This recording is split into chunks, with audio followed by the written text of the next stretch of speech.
assim, o que é técnico, a gente aprende. É. Agora, valores, comportamento, hábito, atitude, isso você não aprende. Você pode melhorar, né? Você pode se aprimorar. Mas é isso que vai fazer a diferença na tua carreira. Eu brinco muito que para você ser um bom engenheiro numa indústria, sim, você precisa de conhecimento técnico. Agora, para ser presidente de um país, são as habilidades realmente comportamentais. É isso que faz a diferença. O Barack Obama não virou Barack Obama porque ele fez Harvard. Porque quantas pessoas fizeram Harvard nos Estados Unidos? Um monte. Ele é o Barack Obama porque ele é o Barack Obama em uma série de características comportamentais. Então, assim, se fosse para pensar num filtro hoje, é isso. Esse é o filtro 1. Aí depois vem faculdade, isso, daquilo. Não interessa nem se a pessoa, para mim, sinceramente, é artista plástico.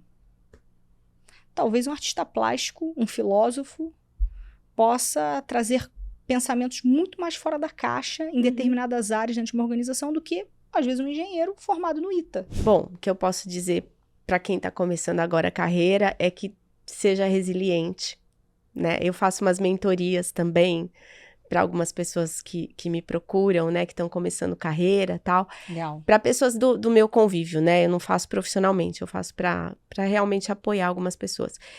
E eu vejo que tem, assim, uma grande ansiedade, né? Então, o pensamento não é como eu vou passar, é quando eu vou passar em algum processo seletivo. Porque uma hora vai, né? A pessoa não pode se frustrar. Me inscrevi para 50 vagas, nenhuma me deu retorno. Você vai se inscrever para 100, 200, uma hora vai, né? Então, tem que ser resiliente para acreditar no próprio potencial e para começar se conhecendo, né? Se respeita, faz o que gosta. Tem que pagar boleto? Tem que pagar boleto, mas tenta pagar boleto fazendo o que você gosta, porque senão uma hora a conta vem. E aí tem a questão da saúde mental, né? Quando você tá sofrendo muito com o trabalho, burnout, né? Aí a conta vem. Então a gente tem que ser feliz no que a gente faz.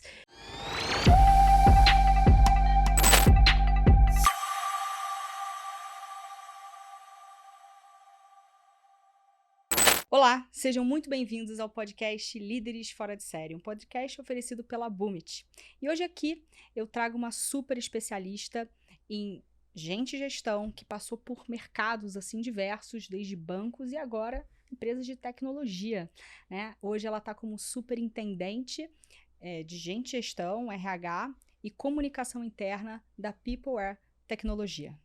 Seja muito bem-vinda, Ana. Bom, temos muitos papos aqui.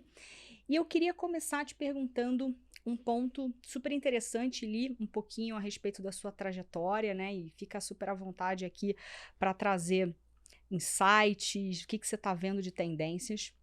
Mas muita gente tem visto as empresas começando a olhar para essa questão da saúde mental. E eu queria ouvir um pouco da tua opinião. Qual é a relação dessa temática tão importante na nossa vida, né, no nosso dia a dia, mas principalmente no ambiente de trabalho? Como é que você vê, primeiro, as empresas se posicionando nesse sentido e, sobretudo, como é que você entende esse alinhamento entre isso e a performance, né? Ou seja, a saúde mental e a performance nas organizações? Bom, em primeiro lugar, obrigada pelo convite, é uma honra estar aqui participando e poder compartilhar um pouco do que eu tô olhando, né, no mercado e do que eu já vivi. Eu estou estudando sobre a questão da saúde mental e eu acho que, como todas as empresas, né, o mercado, depois da pandemia principalmente, ele ficou muito fragilizado, né? As pessoas, elas voltaram muito fragilizadas da pandemia. Então, isso já era uma coisa que existia, né? As pessoas já passavam por problemas, né? Seja dentro do trabalho mesmo, ou até questões pessoais, que era um pouco difícil de tratar, só que hoje isso está muito mais latente, né? E como que a empresa trata isso? Então, hoje tem várias plataformas, né, que ajudam as empresas a cuidarem um pouco mais, né, dos colaboradores. Tem um questionário que chama DAS 21, que é um questionário para fazer um mapeamento de como que está a saúde mental dos colaboradores. As empresas também têm feito algumas rodas de conversa com temas específicos da linha de saúde mental. Porque hoje, assim, eu brinco que todo mundo tem o CRP do Google, né?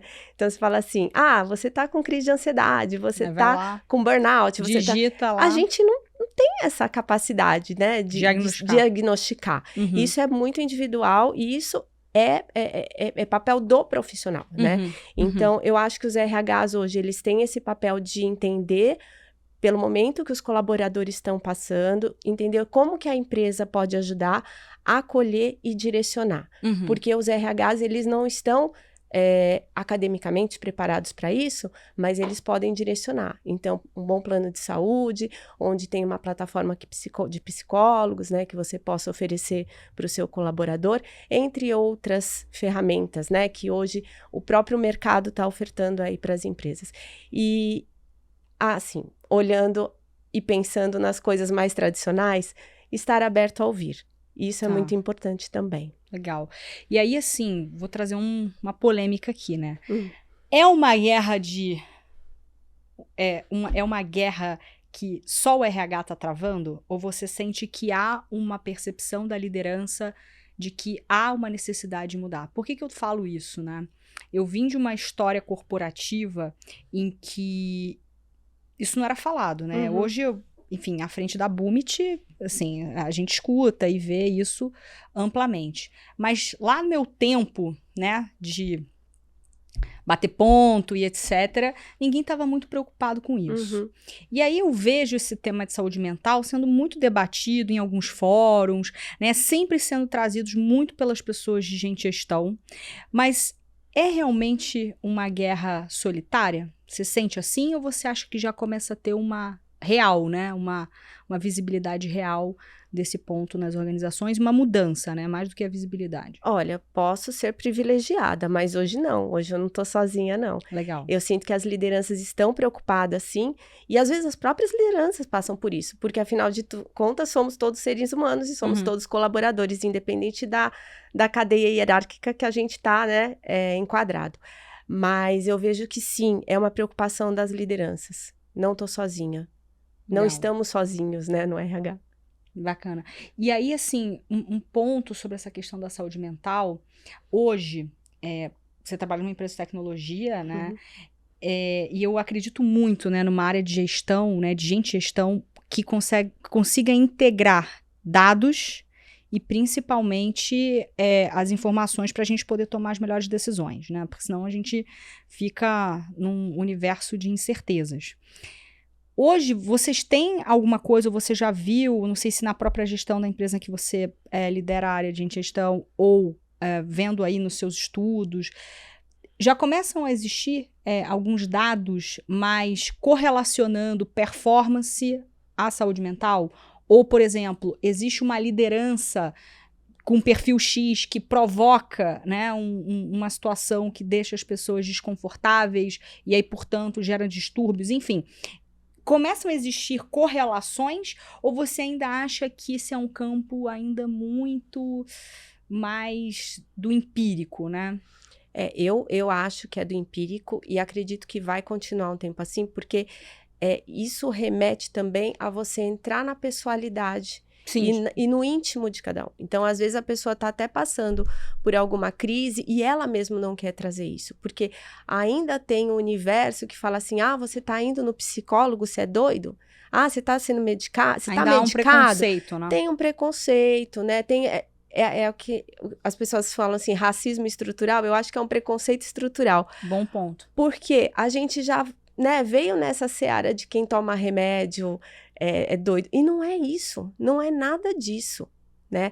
Eu acho que a gente tem que desmistificar isso, deixar as pessoas mais à vontade, né? Quando elas sentem necessidade de levar isso para o gestor ou de deixar isso para o RH, que ela não vai ser julgada, até porque a empresa, como eu falei, ela pode fazer um aconselhamento, ela pode fazer um encaminhamento. O que eu, enquanto RH, não consigo é um atendimento profissional de um terapeuta. Isso realmente não é meu papel, mas eu tenho que estar lá para acolher e para ajudar a direcionar, como eu falei.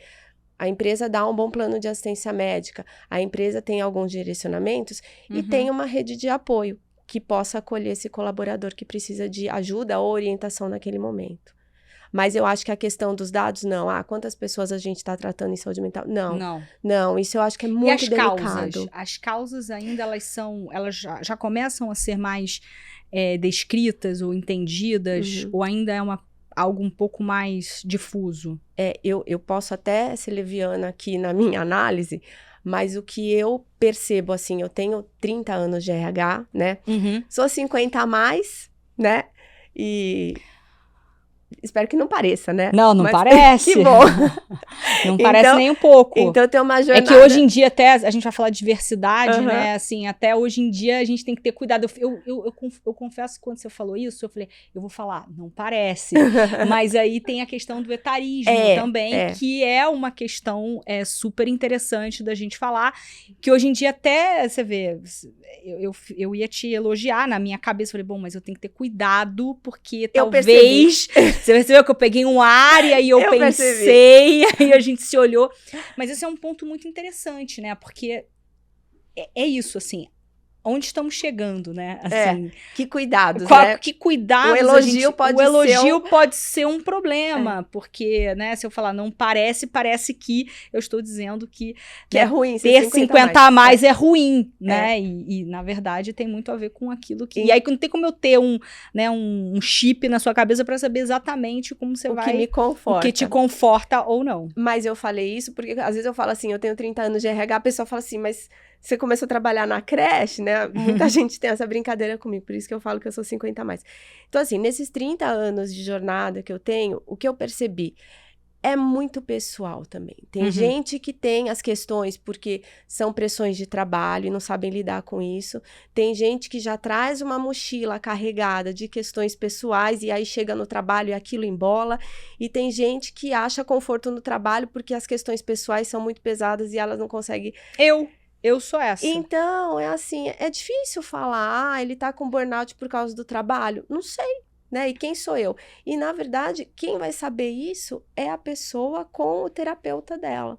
Eles vão tentar descobrir isso, né? Eles vão tentar tratar a causa para que a crise seja minimizada e para que ele tenha conforto aí na jornada dele. Mas é muito complicado falar das causas, né? Porque, às vezes, a pessoa vem lá carregando a bagagem e um negocinho faz... É o gatilho, né? É o gatilho. Então, cada caso é um caso. É muito difícil generalizar a questão de saúde mental. Sim. Não, perfeito. Assim, eu acho que o grande ponto de tudo que eu tenho visto, e aí é muito... O meu sentimento é que é exatamente o que você falou. A gente vem com uma bagagem. Se eu tô num lugar que culturalmente me desafia para um lado que não é exatamente aquilo que traz o que eu busco, isso pode ser um gatilho, né? Então, até que ponto a questão de saúde mental, ela deveria estar ligada ao ambiente cultural também, porque uma coisa interfere na outra. Então, eu diria assim que muitas vezes, eu acho que, e cada vez mais, a gente precisa buscar um lugar que represente os nossos valores. Eu acho que isso é o mais importante. Porque se eu tô num lugar... E aí, não confundir cultura com zona de conforto. Sim. Não tem nada a ver. Mas uma cultura que te represente, né? E que possa... Que você se sinta abraçado, mas ao mesmo tempo desafiado dentro dos limites daquela cultura que faça sentido. E às vezes a gente vai para uma posição de trabalho pensando só no dinheiro. Só na posição, só no poder. Um outro ponto que eu percebo demais é uma certa pressão na questão da liderança, né? Então, e aí tô falando muito de uma maneira empírica de tudo que eu vi. Muitas vezes aquele profissional, ele vai bem, aí tem a oportunidade de ser líder, e aí nessa transição, né, acaba tendo alguns tipos de transtornos de ansiedade, síndrome do pânico, enfim, muito porque essa pessoa não foi preparada para estar naquela posição. Porque ela ocupava uma posição operacional, muitas vezes, mas aquela posição operacional não a desafiava em algumas questões. E quando a gente fala de liderança, a gente está falando de autoconhecimento puro, né? De você entender os seus limites e saber direcionar as pessoas para os caminhos que fazem sentido, né? É muito direcionamento, é muita comunicação, é muita plenitude, né? Tô falando que líder tem que ser perfeito, mas é muito mais sobre... Não é. É muito mais sobre direcionar, é muito mais sobre engajar as pessoas e motivar.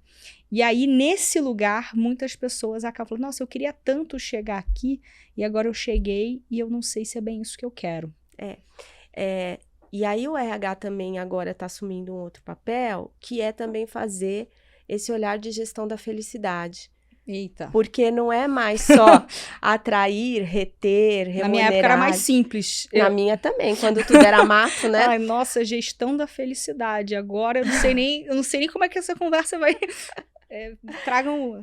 Porque o RH tradicional é o quê? Atrair, reter, desenvolver, Sim. remunerar, né? E hoje não, hoje a gente tem que achar esse lugar para trazer o colaborador para a felicidade, né? Tem o movimento aí da grande resignação, né? Das pessoas que saíram da pandemia e resolveram mudar as carreiras, comprar um trailer e viajar, né? Eu não acho que tem que chegar nesse extremo, mas quem quer chegar nesse extremo, ok? Claro. Mas não só eu vou trabalhar para pagar boleto. Eu quero ser feliz com o que eu trabalho, eu quero ter um propósito. O meu legado, por exemplo, é treinar pessoas e é olhar para trás e ver que quem eu contratei, eu desenvolvi, hoje está super feliz, né? Seja sendo um analista, seja sendo um gestor, um CEO, enfim, mas que a pessoa se encontrou.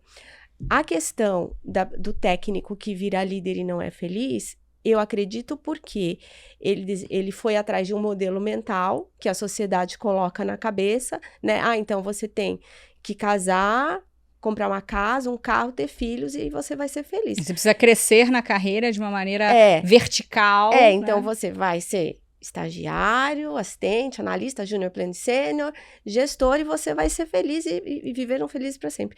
E a vida não é linear assim. Nem a vida social, né? E nem a vida profissional. Tem várias trilhas. Então, o mais importante é que a pessoa se conheça e respeite, né? Eu estava vendo o Murilo Gun falar. Murilo Gun, gosto muito. Para quem não sabe, ele era stand-up comedy e hoje ele tá mais para a linha de... Total, autoconhecimento. Autoconhecimento e tal. E ele falou um negócio que eu falei, gente, é isso. O que é a razão? A razão vem do cérebro. E o que é a intuição? A intuição vem do coração. A intuição nada mais é do que o seu machine learning.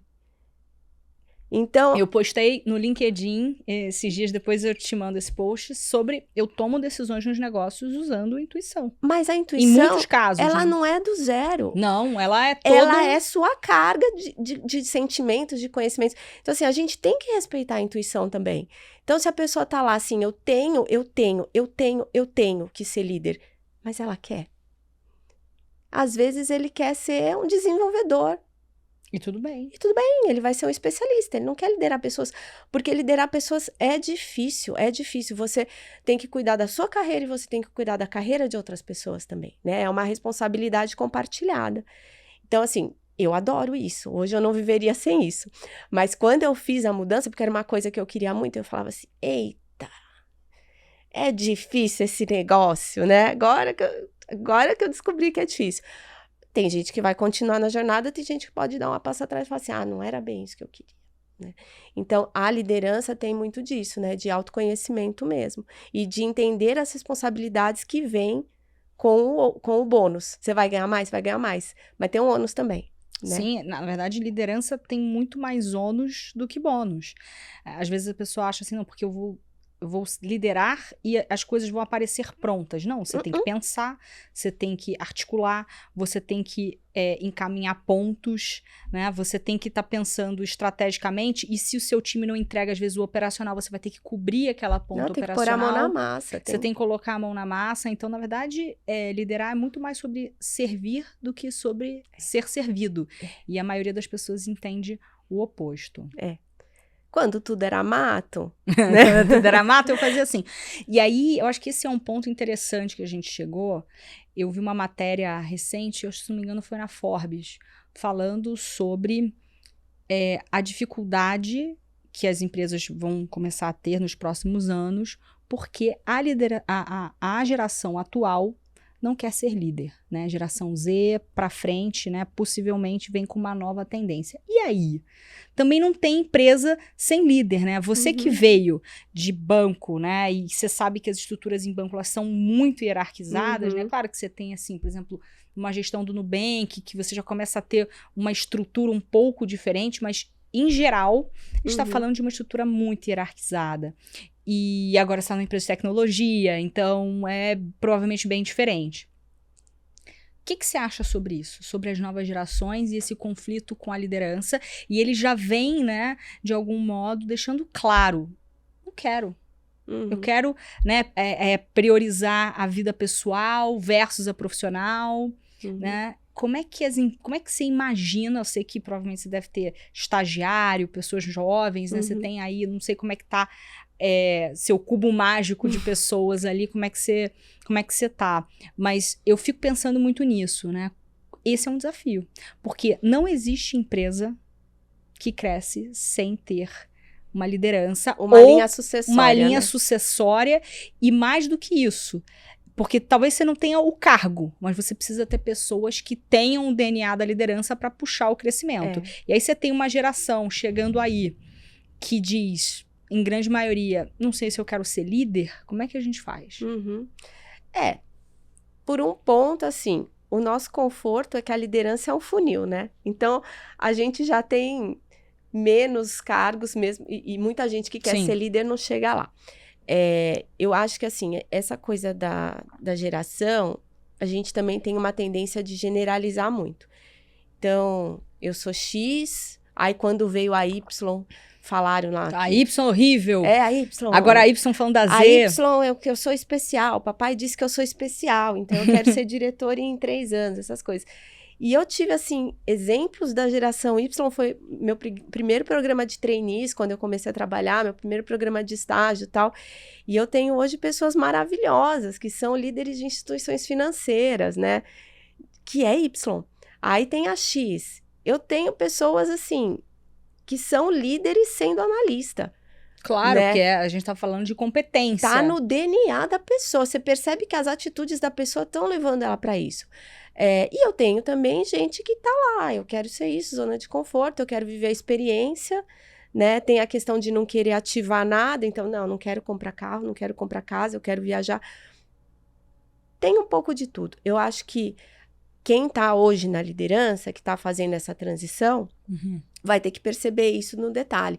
Talvez, né, há uns anos atrás, fosse um pouco mais fácil fazer a peneira, porque você tinha mais oferta. Hoje vai ser um pouco mais difícil, porque realmente os mais jovens, eles têm essa coisa da experiência, de se expor menos. A falta do convívio pessoal, né, também tá levando um pouco para isso. Eu sou muito adepta do trabalho híbrido, porque eu acho que, assim, só o home office...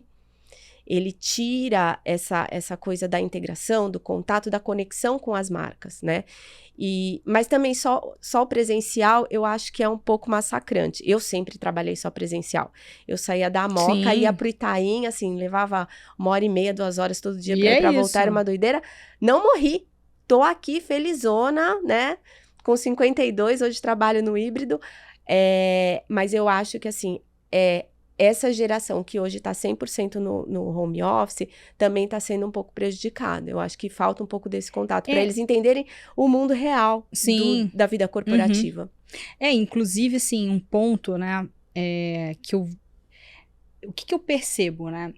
Quando eu olho para minha vida profissional e eu linko pessoas muito importantes que passaram pela minha vida, muitas eu conheci no trabalho. E aí, quando a gente elimina o trabalho desse processo, da nossa vivência, porque quando você entra num call, você entra e sai e entra no outro. Você não tem nem tempo de respirar. Eu, inclusive, faço call de 50 minutos. É exaustivo. Para pelo menos poder ir ao banheiro, né, uma água, respirar, enfim. E aí, quando você corta esse vínculo que é super interessante dessa relação que, poxa, vamos almoçar junto, vamos ali no cafezinho, que muita gente acha que isso não é produtivo, mas você está criando elos. Elos que, inclusive, facilitam a performance no dia a dia nas relações de trabalho. Muitas vezes eu percebo que o modelo 100% online, ele tem uma trava. A sensação que eu tenho é que você entra em reunião, sai de reunião, entra em reunião, sai de reunião. Não há o tempo do respiro, não há o tempo do pensamento. A sensação que se dá é que quando você está em casa, mesmo que sem fazer nada, você está à toa.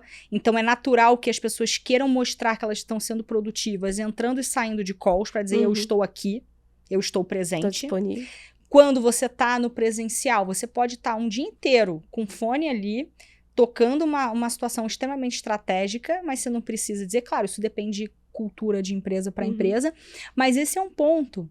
Às vezes, o online, ele traz um excesso de calls, um excesso de reuniões para mostrar que estou aqui presente, quando, na verdade, nada caminha de uma maneira muito boa.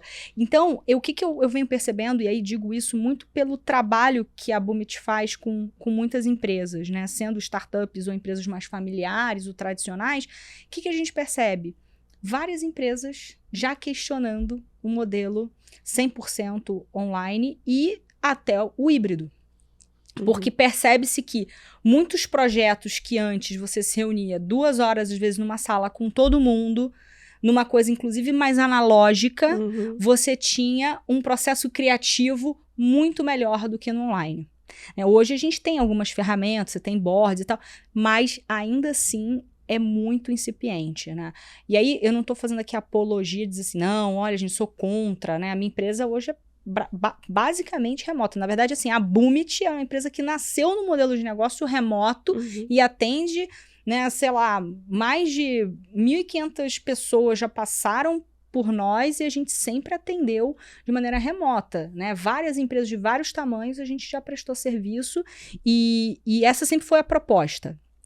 No entanto, eu hoje, né, já começo a sentir falta dessas conexões importantes. Por isso, para mim, uma meta de 24 vou chamar pessoas para jantar, vou chamar pessoas para estar perto, faço a reunião dos mentores da Boomit todas presenciais, né? E aí, ok, você vai trabalhando as duas coisas, mas esse é um ponto que eu vejo que o pessoal, geração Z, muitas vezes prefere muito realmente o remoto.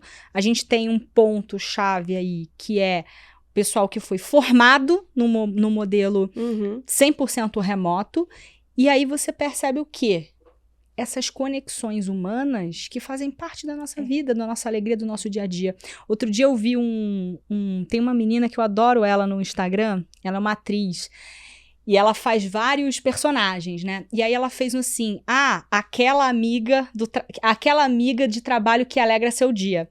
E aí lembro muito da Mari, uma amigona minha da época de Ambev, que era uma alegria, era uma farra.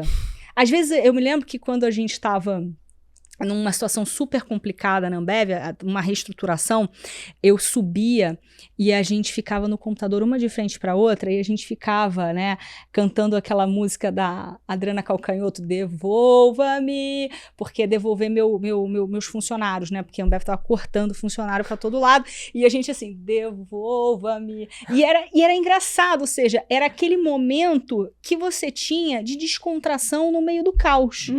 Eu não vou pegar, falar assim, Mari, vamos junto aqui cantar Devolva-me. Não vai rolar, né? Numa reunião, não é a mesma coisa. Então, acho que uma reflexão. Eu não tenho soluções, eu só tô trazendo aqui pra gente... Não, e tem outras coisas também. Quando você tá no presencial, eu tive, assim, muitos exemplos bons que me trouxeram ao lugar que eu tô hoje. Muito era referência. Então, como aquela pessoa se portava no ambiente de trabalho, como ela conversava, como ela abordava. E isso você pode pescar numa reunião virtual? Pode, mas não é a mesma coisa. A questão do autocuidado também. Quando a gente ia trabalhar 100% presencial, a gente sempre, né, se arrumava e tal.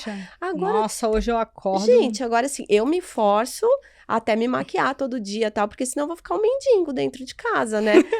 É muito ruim. Então, assim, a gente...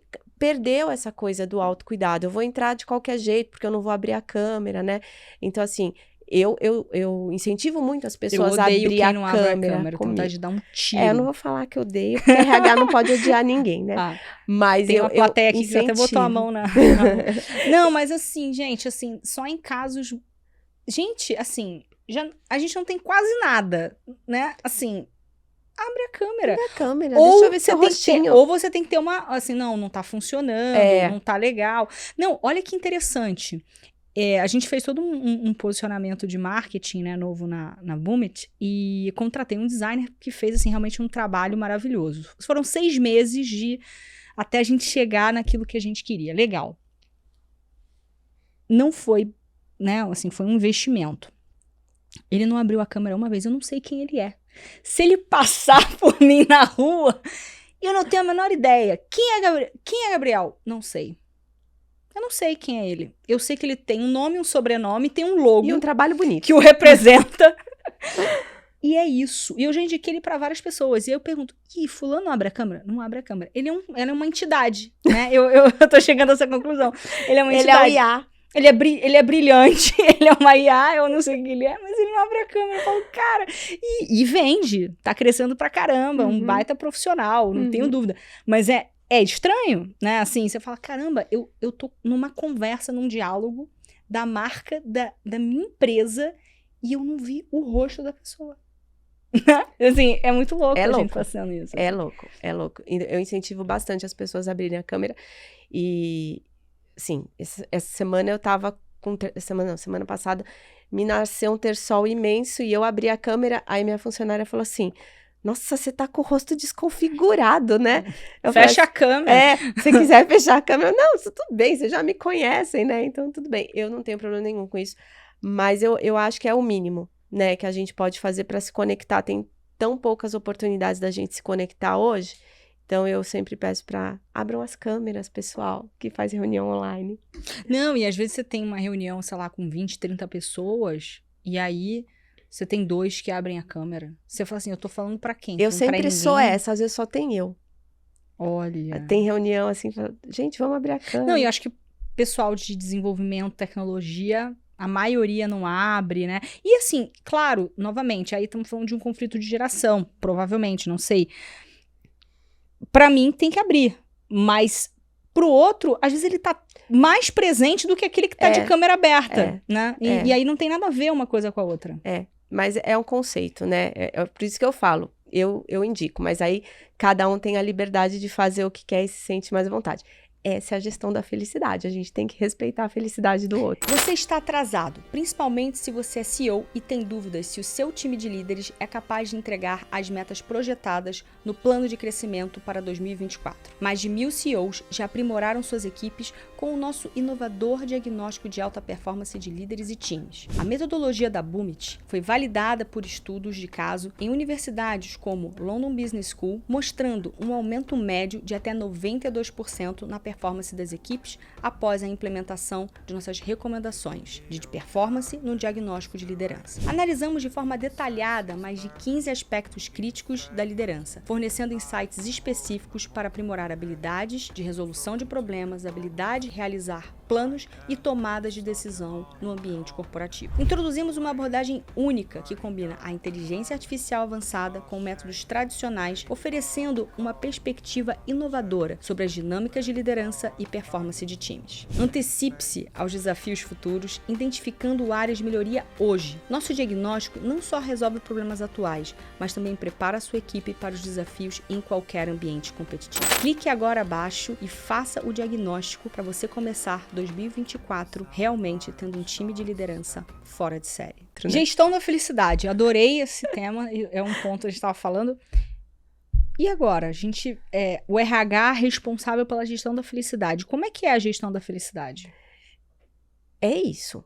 É olhar a questão de clima, é olhar a questão assim, o que a empresa está fazendo, é você ter uma escuta sempre aberta para o colaborador, para esse que fala assim, eu quero ser líder ou eu não quero ser líder, é você estar realmente presente, né? Você não tá lá só com uma entidade para fazer a folha de pagamento ou para contratar um benefício porque tá na moda, não. Você tá trazendo coisas que vão agregar para a carreira das pessoas. né? Não tem muito segredo, não. Essa coisa, RH humanizado. O que é o RH humanizado? É tratar as pessoas com respeito. Sim. Então, assim, essa palavra do RH humanizado que tá na moda agora, qual a dificuldade de tratar as pessoas com respeito? Qual a dificuldade de fazer um desligamento com respeito? Né? Claro. O desligamento é um luto. O desligamento é uma situação que a pessoa passa por uma perda, né? Por pior que seja a situação, é um luto, né? Então, assim, é difícil. Então, o respeito é básico. Isso, para mim, é humanizado. Isso, para mim, é a gestão da felicidade. Nada além de respeito, escutar, olhar as necessidades da pessoa e entender. Claro, a gente não tem o poder de fazer tudo para todos, mas pelo menos você tá aberto e tentar. Sim. Né? Não fazer só... eu sempre brinco, né, que na aula de marketing eu aprendi a escutar o meu cliente. Então, eu não vou me apaixonar pelo meu produto e falar para as pessoas comprarem. Eu vou entender o que as pessoas precisam. Sim. E tentar fazer um produto que atenda o que as pessoas precisam. Perfeito. Porque aí eu queria te fazer uma pergunta, né? Você falou que você 30 anos aí de gestão. Que diferenças que você vê hoje do RH de 30 anos e o RH hoje? Quais são as principais diferenças, assim, não só do ponto de vista de área, mas do ponto de vista, assim, do que é exigido do RH hoje? Bom, em primeiro lugar, o RH saiu da cozinha, né? Uau, muito bom. Porque a gente ficava lá, né? Na área de serviço e tal, não aparecia, né?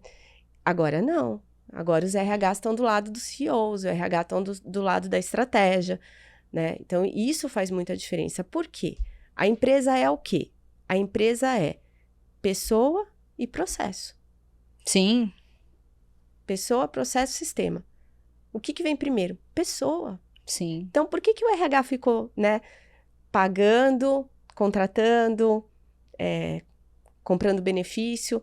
A gente é mais que isso, né? Então, hoje, o RH é um parceiro do negócio. Essa é a mudança primordial que eu vejo. Então, hoje eu estou do lado das lideranças, os RHs estão nas linhas estratégicas, o RH é considerado e é levado em conta nas grandes decisões. Eu acho que, assim, é isso. Né? Eu vejo essa transformação, mas eu ainda vejo os profissionais de RH não tão bem remunerados quanto de outras áreas, tá? Assim, tô falando isso do que eu vejo, e aí te contextualizando um pouco, na Boomit a gente tem programas de mentoria, né? Então a gente trabalha várias áreas de negócio, marketing, venda, gestão, a gente já estruturou várias áreas de gestão, né? Em empresas que estão, às vezes, startups que estão escalando, ou às vezes uma empresa que tem 2.000, 3.000 funcionários e tem um DP, tá? E existem muitas, na verdade, é um mato alto isso aí. Então, a gente chegar e, por exemplo, você ter numa organização, numa empresa que fatura meio bi de reais, você ter uma pessoa que há um ano atrás tinha sido secretária e que foi assumir a área de gestão. Isso é comum numa empresa, num país como o Brasil. E aí, olhando para isso, eu vejo que tem uma mudança, mas eu vejo que ela é uma mudança muito lenta. No sentido de que eu ainda vejo esses profissionais ainda serem aqueles que... É o puxadinho. Vou pegar aqui a minha tia, que ela é boa em preencher formulário, e eu vou botar lá.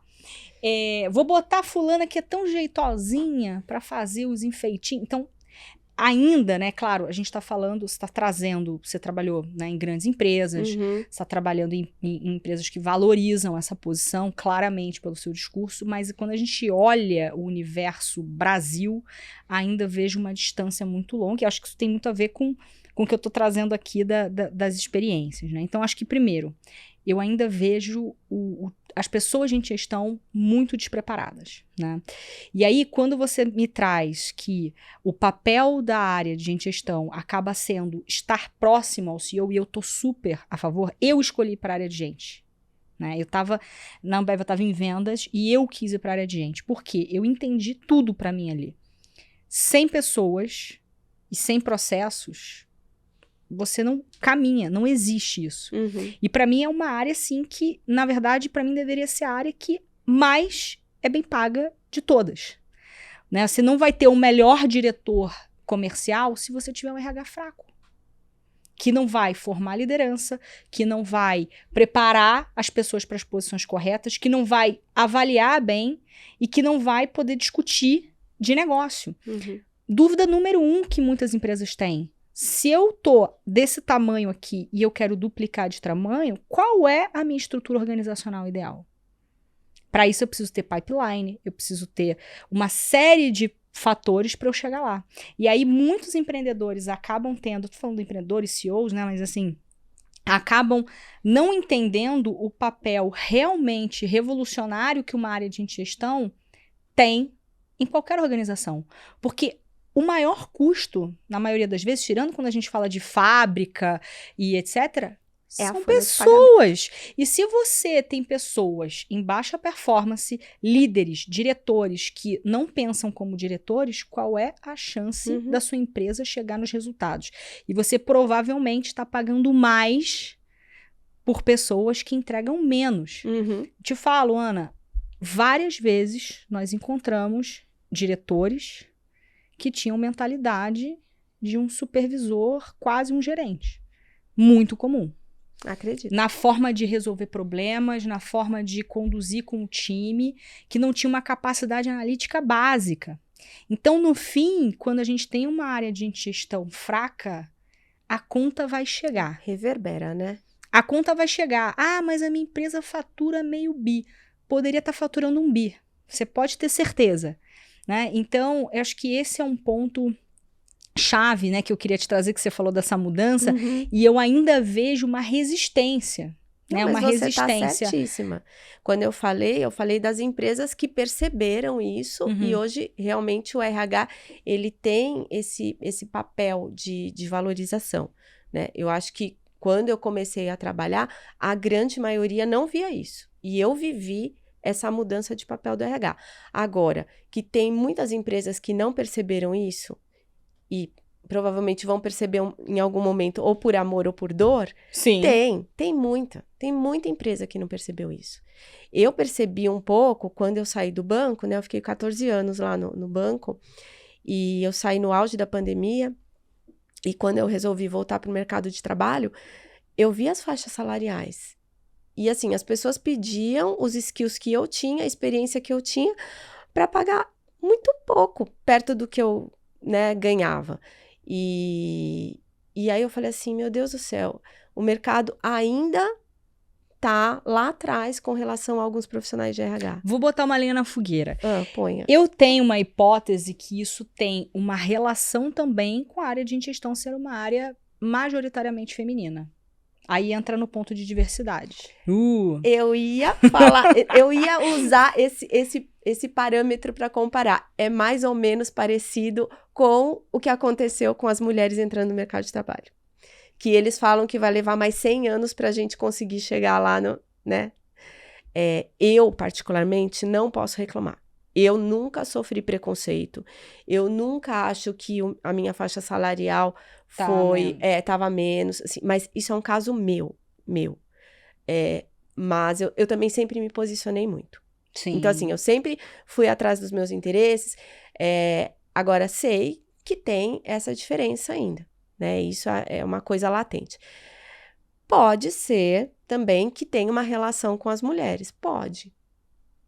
E a maioria dos RHs realmente é gerido por mulheres. É claro que isso está mudando, mas se a gente for pegar a história da área, né, como é que ela veio se desenvolvendo, uma área que foi formada, né, na sua maioria por mulheres, aí acho que teve uma onda muito forte de pessoas de psicologia entrando, acho que agora isso já mudou bastante, e aí tem aquela questão, né, como é que o RH ele pode ser estratégico se as pessoas que estão lá não entendem de negócio e do negócio. Eu acho que esse é um ponto chave. Eu, como pessoa de RH, eu preciso entender de negócio e do negócio para poder ser ouvida. Porque no fim do dia, qualquer investimento que a gente pense, ou num treinamento, ou numa avaliação melhor, eu preciso mostrar o resultado disso na performance em resultado. E aí essa conexão entre, existem estes produtos, subsistemas de RH com, naturalmente, o resultado esperado na organização. Esse ciclo, muitas vezes, ele se você não tem alguém que entende do negócio e de negócio, isso se perde e aí vira um pouco aquela coisa. O RH que faz a faixinha, o dia rosa, o dia azul, né? O dia D, a faixinha do parabéns, né? Mas, perdi o que eu ia falar, peraí. Não, tranquilo. Tudo pode ser editado. Perdi o raciocínio. Inclusive o meu soco, né? Que eu falei, quero dar um tiro. Esse é bom. A arminha do Deus livre. Vamos politizar aqui. Ai, meu Deus. O que eu ia falar? Tava com o negócio aqui. Assim. Você tava... eu fiz um comentário. Na verdade, gente, você não precisa nem falar nada, se você não quiser. Não, lembrei. Eu acho que o RH... tem um desafio, não sei se mais difícil ou mais fácil, mas tem um desafio somado, né, a todas essas questões, que é uma área que não gera receita tangível. Exato, né? Você então, não tem um ROI muito claro. Então assim, além de tudo, eu tenho que me provar. Sim. Eu tenho que provar que, apesar de eu não gerar receita tangível, eu tenho uma questão ligada à sustentabilidade do negócio e eu tenho que entender do negócio também. Sim. Então, por exemplo, na minha formação, eu não sou psicóloga, foi letras, porque originalmente eu pensava que eu ia ser educadora. E aí eu comecei a trabalhar em RH para pagar a faculdade e falei assim, nunca mais eu vou sair desse lugar, que eu amei. E depois de eu fazer vários cursos ligados às áreas operacionais de RH, né, de seleção, de benefícios, de remuneração fixa, variável, eu falei assim, bom, agora tá na hora de eu aprender negócio. Aí eu fui fazer pós em administração. Sim, aí justamente você foi... porque eu vi essa necessidade. Perfeito, você já estava à frente. Eu sentia que eu já conhecia muito bem a gestão de pessoas, né, aqueles mecanismos, como funcionava. Tá, mas como que eu vou me representar? Como que eu vou explorar uma cadeira mais parruda numa área que não gera receita? Eu tenho que mostrar que isso tem um valor intangível.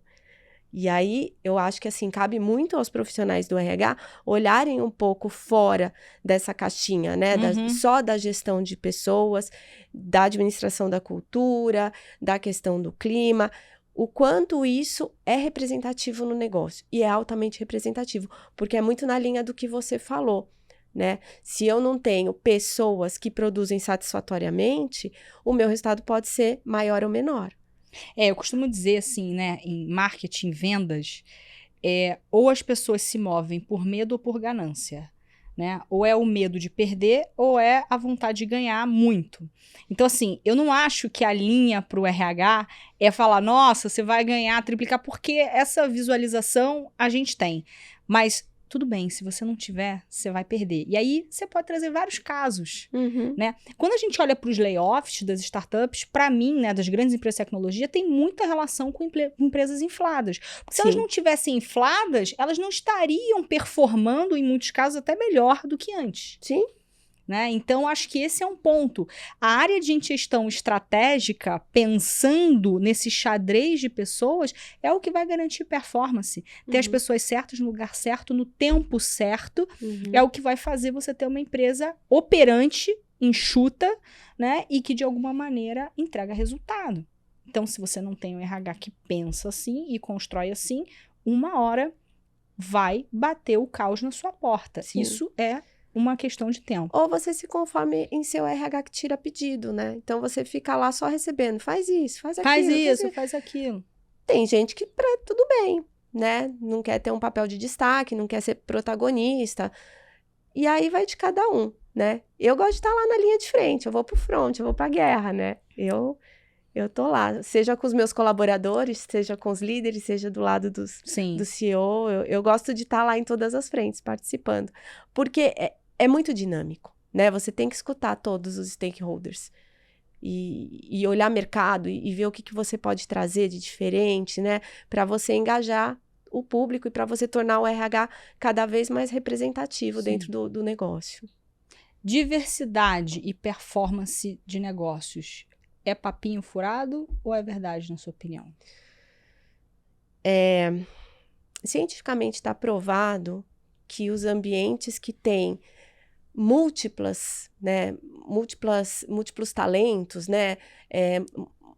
Aquela questão de pessoas diferentes, culturas diferentes, mindsets diferentes, é um ambiente mais rico. Então, a questão da diversidade, ela é um fator que, sim, ajuda nos negócios. O que eu não sou muito, assim, afeita são as militâncias. Tá. Né? E eu fui criada num ambiente naturalmente diverso. Eu comecei a trabalhar em RH em televisão. Nossa. Então, televisão, Super. a diversidade era respirada lá dentro, né? Quando eu saí da televisão, fiquei 11 anos na televisão, eu fui para uma indústria, aí eu vi o que era o mercado de trabalho. Porque aí viu que... eu fui para uma empresa que 90% do público era masculino. E aí eu fiz assim, nossa, que brancos. diferente. Sim. Homens brancos. Eu falei, nossa, que diferente, né? Mas não era lá que era diferente. É Era o um lugar que eu fui criada que era mundo. diferente. E aí eu percebi.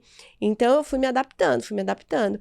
Mas o que eu acho que, assim, mais do que você ter lá uma política, né, pregada na parede, de diversidade, de não sei o quê, é você não ter uma política de discriminação.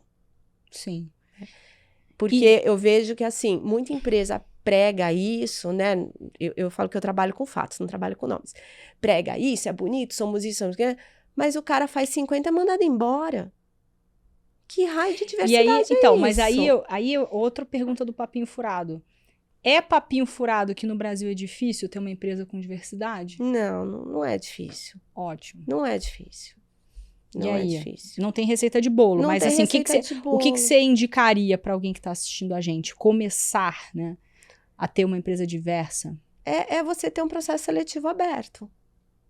Sem colocar assim, não quero isso, não quero aquilo. E não ter a questão do preconceito. Ou, não contrata a mulher. Não contrata... Sabe? Tá, isso, eu acho mas que aí a gente entra num ponto, né, que é o seguinte... Vamos pegar aqui, estatisticamente, né? A gente pode ter X candidatos, aí já é difícil você num processo seletivo de um trainee, você fez isso. Um trainee, legal. Já você vai ter uma minoria, provavelmente negra, parda, etc. Aí, né, pessoas, enfim, com deficiência também, né, de alguma maneira com algum tipo de discapacidades, enfim, não importa. Você já tem um filtro ali que natural, que é muito menor. E essas pessoas precisam performar, né, de algum modo, né? Porque aí entra aquela questão, né? Quando você possivelmente faz um movimento da militância, você gera um movimento reativo. E aí eu não estou dizendo que por ter a reação a gente não deve fazer, né? Eu acho que todo movimento, toda mudança gera uma reação. Ponto. A gente tem que olhar para isso, sim. Mas eu acho que esse é um ponto. Como que a gente, de fato, constrói programas de verdade e não para inglês ver? Por quê? Sou uma crítica veemente desses programas trainees, onde a gente percebe, ou programa de estágio para negros. Aí você vê o seguinte, estatisticamente, quantos estagiários chegam a diretores? Pouquíssimos. Se for 2% é muito. Na época que eu estava na Ambev, eu fiz uma análise. Na gerência, eu não posso relatar números, mas chegava assim, quase nada. Então, quando você observa, né, isso, você tem programa... Para mim, quando eu vejo um programa desse tipo, eu olho e falo assim, o que essa empresa quer de verdade? Ela não quer realmente trazer pessoas que tenham, né, características XYZ realmente para a base da tomada de decisão. É um marketing. Você está usando aquilo ali porque hoje é bonitinho, a gente entendeu, porque tem o ESG, tem aquilo e tal. Então, acho que, para mim, e eu já trouxe essa temática algumas vezes aqui no podcast, qual é realmente a política que vai fazer a diferença, né? E aí, vou dar um exemplo. O Google tem algumas políticas que eu gosto particularmente, né, em que eles trazem jovens em determinada condição e eles trabalham esses jovens. né? E aí eles têm metas para esses jovens chegarem a posições de liderança. Uhum. Né? Então, acho que esse é um ponto que eu vejo que fica muito solto, muito perdido. Eu vou fazer um programa da pessoa X. Primeiro que você já está enquadrando essa pessoa num universo. Tá? Você não faz parte de nós. Você é um alienígena. Aí vem a trupe alienígena invadindo a empresa. Será que esse é o caminho? Né? É um pouco o que eu falo em relação à questão do feminismo. Né? Eu brinco que eu sou uma feminista em construção porque eu acho que uma pessoa nascida no final da década de 80, desculpa, brincava de Barbie. Eu já vim cagada. Desculpa. Né? Bota aí. Mas é um pouco isso, porque não tem como. A gente tem, né, muitas coisas enraizadas, né? Então, assim, leio muito sobre feminismo, eu estudo muito, é uma temática que tá no meu dia a dia. Mas eu me sinto uma pessoa em construção. E eu acho que talvez até morrer eu vou me sentir uma pessoa em construção. Então, eu vejo muito isso. Me incomoda um pouco esses fóruns, né? Porque é um fórum das mulheres investidoras. Eu acho que, em algum momento, é importante para a gente se situar e sentir que a gente não está sozinha dentro de um ambiente. Mas quanto mais a gente misturar homens e mulheres e que eu possa ter a fala perto de homens que juntos nós vamos construir algo novo, é melhor do que eu ficar em silos. Então eu acredito muito nisso. Eu acredito que a gente só vai conseguir uma mudança quando homens, de fato, nos quiserem por perto. Né? E eu acho que só vão querer a gente por perto quando a gente se misturar. Sim. Né? Não tem jeito. Que é a questão dos múltiplos talentos, né? Eu acho que a gente ainda está aprendendo muito com isso. E que não tem certo e errado. Eu acho que, assim, as empresas, elas têm tentativas boas, têm tentativas frustradas. Mas lá atrás, né, quando apareceu a lei de cotas para as empresas, criticou-se muito e tal, e eu não acho realmente que uma lei de cotas fosse a melhor solução para a questão das pessoas portadoras de deficiência, mas foi uma maneira de tirar essas pessoas de dentro de casa. Sim. Né? Porque as empresas não aceitavam, as famílias super protegiam, e aquela pessoa ia ficar vivendo dentro de casa. Não, quando pro não bem ia ou pro mal. Talvez até pra rua, né? Em alguma medida. Exatamente. Assim. Então, e o Estado, ele pode ser um interventor. Né? Exatamente. E aí, isso suscitou. Então, se é certo ou errado, não sei, mas trouxe as pessoas com deficiências para o mercado de trabalho. E que é ótimo. E que é ótimo. Sim. Então, às vezes, a gente pode até fazer coisas que não sejam as ideais, mas você está suscitando. Só o fato da gente estar falando aqui disso, você já está suscitando. Claro. Que eu acho que, assim, independente de cor, de gênero, tem a questão social também. Que eu acho que o preconceito no Brasil está muito ligado também a questões sociais. Total. Não só o preconceito, mas a questão do não acesso, né? Eu vim de escola pública. Né? A minha família é uma família humilde e tal. Eu estudei em escola pública, eu não consegui passar numa universidade pública. Claro. O que é contraditório. Total. Né? Quem passa hoje na universidade pública? Quem estudou, que paga 5 mil reais de mensalidade. Então, gente, é doideira isso, né? Você vê que dá um bug, né? Aluga um apartamento na cabeça da pessoa, porque fala assim, cara... Não pode. Como pode? E aí eu comecei a trabalhar para pagar a minha faculdade, que era uma faculdade de segunda linha e tal. Mas, por isso que eu falo que tem mais a questão social também do que a questão de gênero, ou a questão de cor, ou etnia, enfim. Mas eu acho que não tem certo e errado. Minha melhor estagiária não veio de uma faculdade A. Né, assim, não veio. Uma das melhores pessoas jovens, né, que eu trabalhei, não veio de uma faculdade A. Entregava demais. O que eu acho também um preconceito e um erro. Total. Quando em programas de trainee, alguns gestores falam assim, corta essa faculdade. Por quê? Por quê? Corta essa faculdade. Porque eu já tô elitizando meu programa de trainee, gente. Deixa passar. Né? Vamos ver o que vem no filtro. E os programas de trainee, as primeiras fases, elas são fases cegas. Né? Porque, sim, você não sabe nem quem é a pessoa. 5 mil candidatos, né? Você vai mandando teste, você vai mandando, né, coisa... E você chega lá, e o que você falou é verdade. Os meus programas de trainees, nas fases finais, que eu ficava com 100 candidatos, né, para fazer as dinâmicas, pouquíssimas pessoas pretas. pouquíssimas pessoas de baixa renda que vieram de faculdade, Exato, de e aí escola vem com a pública. política, fala programas para pessoas pretas. Gente, é só você mudar ali como é que fala? Os critérios básicos de seleção, que você vai ter um monte. Por isso que eu acho que começa a questão da política de diversidade, começa em melhorar os filtros do processo seletivo. Com certeza. E aí, assim, sinceramente, é aquilo que a gente falou sobre liderança.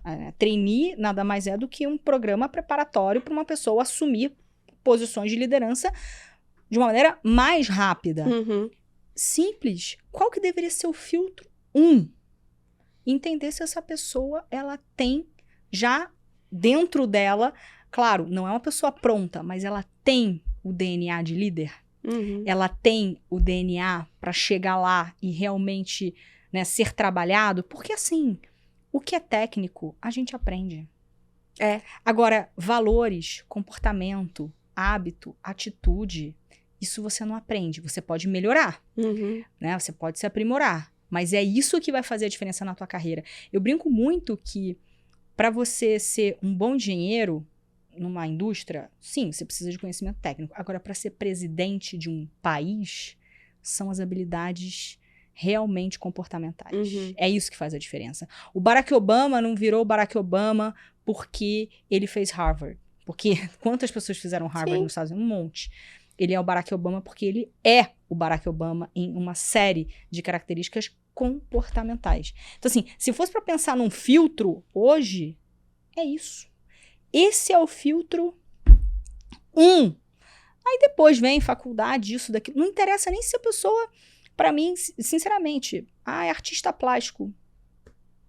Talvez um artista plástico, um filósofo, possa trazer pensamentos muito mais fora da caixa em determinadas áreas dentro de uma organização do que, às vezes, um engenheiro formado no ITA.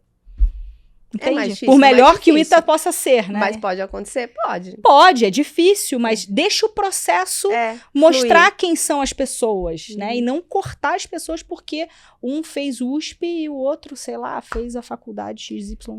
E assim, uma época eu contratei um estagiário, ele tinha passado em 2º lugar na USP. O menino era, assim, inteligentíssimo, ótimo. Foi pra mesa e tal. E ele não conseguia entregar nada. Por quê? Ele era extremamente acadêmico. Olha, sim. Então tem essa também, né? Às vezes a pessoa é inteligentíssima, né? Uma vez eu estava numa entrevista e falava assim, o que você não gosta de fazer? Calcular algoritmo. Gente, pra quê que eu aprendi isso na escola? Até hoje eu não sei.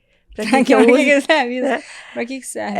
E assim... Geometria pelo menos serve pra alguma coisa, né? Você, vai fazer, né, um negocinho, biologia, né? De vez em quando, tô lá na Mas tinha umas coisas de matemática, eu sei. Hoje eu entendo o que é, né? Pra você desenvolver raciocínio e tal. Mas na época eu falava assim, porque os professores antes também não explicavam pra que eles estavam ensinando, Nunca né? explicaram. Eu falava, pra que eu tô aprendendo isso? Pra que eu tô aprendendo isso? Nossa, é o tempo todo. Eu aprendi a gostar de matemática... na faculdade, que aí eu comecei a ter um pouco mais de matemática aplicada. Matemática aplicada é um negócio muito legal, né? E quando trabalhei na Ambev, tudo era feito em Excel, e eu falei, então é para isso que serve aquilo que eu aprendi que não fazia o menor sentido. Mas você vê, eu comecei a entender. De grande criada, crescida, que você aprende. Exato. Pra que você vai usar o negócio, né? Exatamente. Ana, muito, muito obrigada, né, por ter Já você acabou? aqui. A gente queria mais. Mas assim, um prazer ter você aqui com a gente. Muita troca. Parabéns pela jornada, né, pelos seus 50 a mais, né, realmente, né, não parece. Depois você passa o contato do 52. dermato. Depois você passa o contato do dermato, que eu já tô começando a... Não, já tô começando não, já faço Botox já desde os 24, tem uma tecnologia aplicada. eu tenho várias tecnologias também, eu sou toda... enfim. Bom, agradeço muito. Queria que você deixasse palavras finais, né, para quem está ouvindo a gente, falando um pouquinho do que você enxerga como tendência para a área de gente e gestão, pensando assim no negócio, né, e nas pessoas. Acho que você tem um pouco desse olhar que é bastante híbrido. E deixar teus contatos, né? Sim, sei, LinkedIn, Instagram, não sei onde que as pessoas podem te encontrar. Bom, o que eu posso dizer para quem está começando agora a carreira é que seja resiliente, né? Eu faço umas mentorias também para algumas pessoas que me procuram, né? Que estão começando carreira e tal. Legal. Para pessoas do meu convívio, né? Eu não faço profissionalmente, eu faço para realmente apoiar algumas pessoas. E eu vejo que tem, assim, uma grande ansiedade, né? Então, o pensamento não é como eu vou passar, é quando eu vou passar em algum processo seletivo, porque uma hora vai, Sim. né? A pessoa não pode se frustrar, me inscrevi para 50 vagas, nenhuma me deu retorno. Você vai se inscrever para 100, 200, uma hora vai, né? Então tem que ser resiliente para acreditar no próprio potencial e para começar se conhecendo, né? Se respeita, faz o que gosta, tem que pagar boleto, mas tenta pagar boleto fazendo o que você gosta. Porque senão uma hora a conta vem. E aí tem a questão da saúde mental, né? Quando você tá sofrendo muito com o trabalho... Burnout, né? Aí a conta vem. Então, a gente tem que ser feliz no que a gente faz. Eu agradeço, assim, fui abençoada na hora da escolha da carreira. Não fui eu que escolhi a carreira que me escolheu. Mas eu tava no lugar certo, na hora certa. Eu acabei ouvindo a minha intuição e ficando. Para os líderes, né, o que eu tenho a dizer é uma grande responsabilidade, né? Não pensa que você tá lá para só entregar um projeto ou para fechar a venda do final do mês, para contribuir com a última linha do balanço, não. O líder, ele tá lá fazendo a gestão da pessoa, contribuindo para o desenvolvimento da pessoa, e ele pode ser um fator preponderante para o sucesso ou para o fracasso daquele profissional. Com certeza. Né? Então, cuidado, muito cuidado com tudo que você diz, porque é importante na vida daquele profissional que você está liderando, né? E basicamente é isso. Meu LinkedIn é Ana Paula Ortiz. Quem quiser, fica à vontade para me seguir. Eu sempre sigo de volta, eu sempre respondo, né? Muita gente me chama no LinkedIn, eu respondo todo mundo, gente. Todo mundo adora o LinkedIn, entro quase todo dia. E eu acho que é uma ferramenta de muito contato e que me ajuda muito, tanto no conhecimento de profissionais, quanto no que está acontecendo no mercado de hoje. E é isso. Maravilha. Muito obrigada. Obrigada, E obrigada a vocês aqui que estão nos assistindo. Bom, até a próxima.